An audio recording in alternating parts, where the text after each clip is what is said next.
স্বাগত দীপ্ত সংবাদে, আপনাদের সঙ্গে আছি আমি নাদিরা জাহান। শুরুতেই জানাবো সংবাদ শিরোনাম। সরকারি চাকরিতে বয়সসীমা ৩৫ করার দাবিতে রাজধানীতে বিক্ষোভ, রাজপথ না ছাড়ার ঘোষণা। সাগররুনি হত্যা মামলার তদন্ত নিয়ে র্যাবের এক যুগ ব্যর্থতা, অবশেষে সরানো হলো তদন্ত থেকে।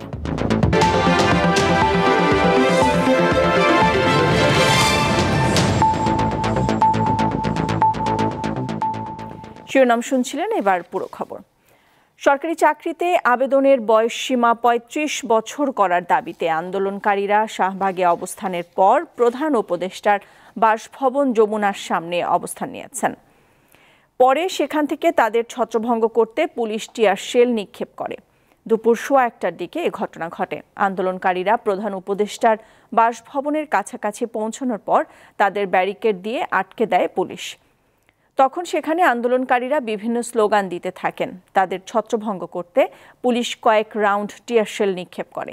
এর আগে সরকারি চাকরিতে প্রবেশের বয়সসীমা ৩৫ বছর করার দাবিতে রাজধানীর শাহবাগে অবস্থান করে আন্দোলন শুরু করেন চাকরি প্রত্যাশীরা। এই আন্দোলনে যোগ দিয়েছেন দেশের বিভিন্ন স্থান থেকে আসা শিক্ষা প্রতিষ্ঠানের শিক্ষার্থী ও পড়াশোনা সম্পন্ন করা বিভিন্ন বয়সী নারী পুরুষ।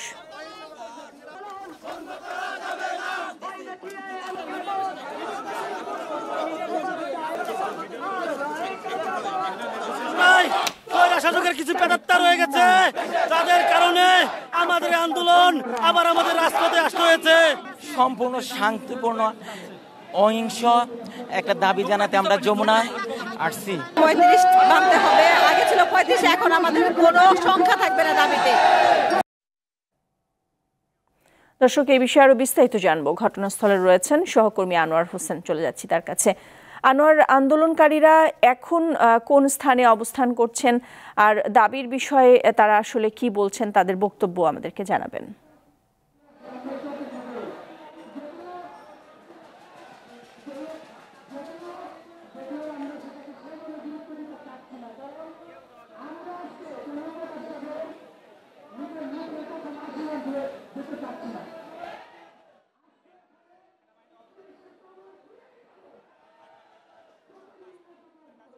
আমাকে শুনতে পারছেন?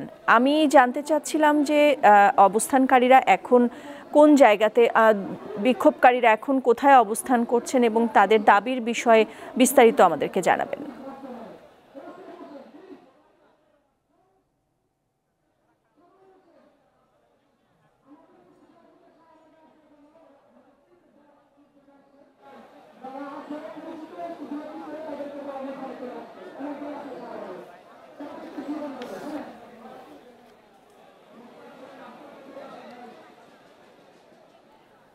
দর্শক, আপনাদেরকে খবরের শুরুতেই জানাচ্ছিলাম যে সরকারি চাকরিতে আবেদনের বয়সসীমা ৩৫ করার দাবিতে আন্দোলনকারীরা শাহবাগে অবস্থান করে। এরপরে তারা প্রধান উপদেষ্টার বাসভবন যমুনার সামনে অবস্থান নেয় এবং সেখানে পুলিশ তাদেরকে বাধা দেয় এবং আপনারা দেখতেই পাচ্ছেন সেখানে আইন শৃঙ্খলা রক্ষাকারী বাহিনীর সদস্যরা রয়েছেন, সেনাবাহিনীর সদস্যরা রয়েছেন এবং আন্দোলনকারীরা কেউ কেউ রাস্তা দখল করার জন্য আসলে শুয়েও পড়েছেন, যেহেতু এখানে একটি তাদের উপর হামলা হয়েছে। সেখানকার সবশেষ পরিস্থিতি আমরা দেখছি দর্শক, এবং আমাদের সহকর্মী আনোয়ার হোসেনও রয়েছেন।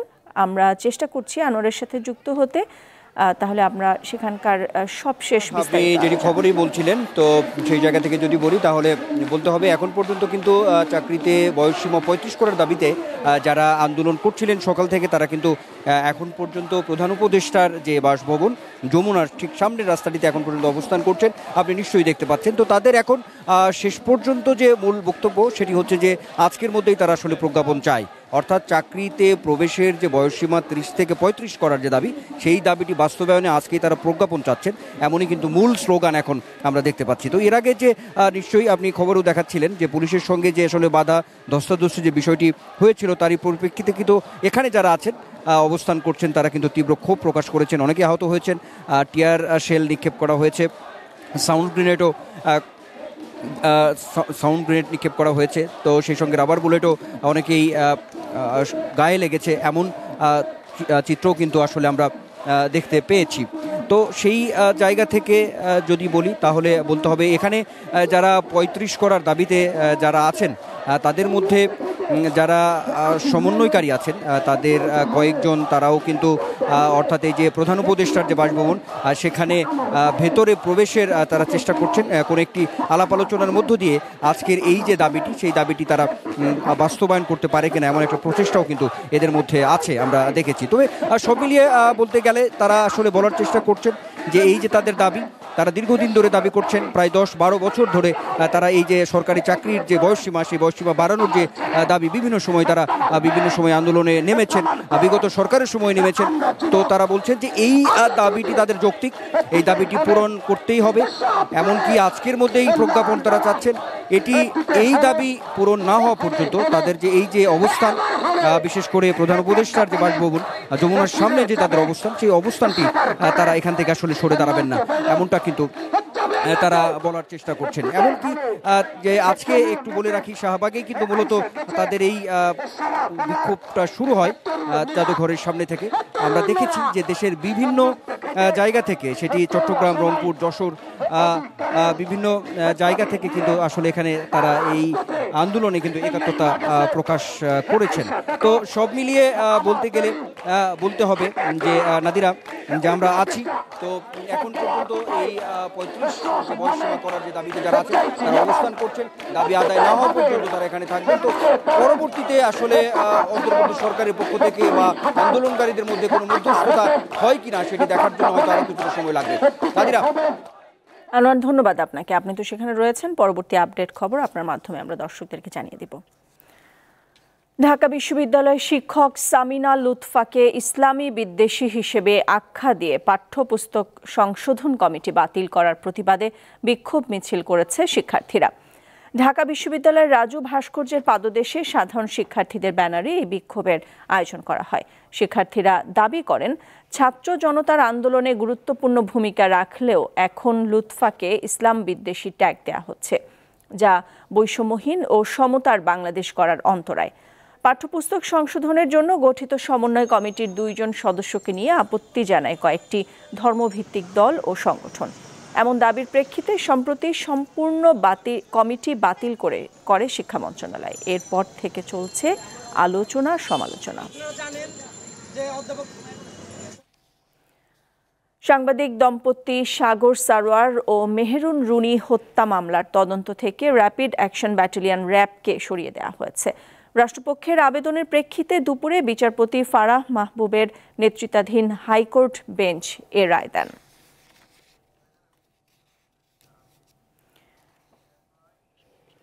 এর আগে সাগররুনি হত্যা মামলায় প্রথমবারের মতো রোববার আইনজীবী শিশির মনিরকে নিয়োগ করেন মামলার বাদী ও রুনির ভাই নওশের আলম রোমান।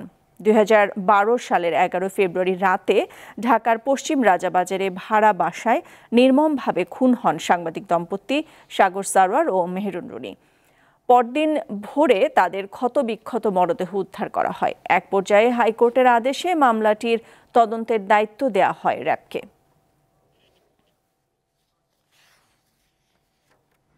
আদালত আমাদের বিচারপতি জনাব ফারাহ মাহবুব এবং বিচারপতি মাহবুল ইসলামের যে বেঞ্চ রয়েছেন তারা আজকে আমাদের এই আবেদনটাকে মঞ্জুর করেছেন এবং এটিকে পাঠিয়ে দিয়েছেন এখন র্যাবের কাছ থেকে নিয়ে স্বরাষ্ট্র মন্ত্রণালয়ের কাছে, যাতে স্বরাষ্ট্র মন্ত্রণালয় এখন একটি উচ্চ ক্ষমতা সম্পন্ন তদন্ত কমিটি তৈরি করে 6 মাসের মধ্যে রিপোর্ট জমা দেন এবং রিপোর্ট জমা দেওয়ার একটা টেন্টেটিভ ডেটও উনি দিয়ে দিয়েছেন 6 এপ্রিল 2025।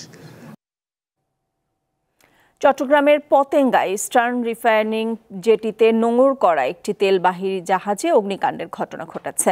দুর্ঘটনায় একজন মারা গেছেন বলে জানিয়েছে সংশ্লিষ্ট কর্তৃপক্ষ। ফায়ার সার্ভিস জানায় সকাল 9টার দিকে 12,000 টন ক্রুড অয়েল নিয়ে ইস্টার্ন রিফাইনারির জেটিতে নোঙর করে বাংলার জ্যোতি। কিছু সময়ের মধ্যে তেল খালাসও শুরু হয়। একই সময় জাহাজের সামনে মেরামতের কাজ শুরু করেন শ্রমিকরা। এর কিছু সময়ের মধ্যে ভয়াবহ বিস্ফোরণের পর জাহাজে আগুন ধরে যায়। এ সময় নোঙর ছিঁড়ে জাহাজটি পদ্মা অয়েলের জেটির দিকে চলে আসে।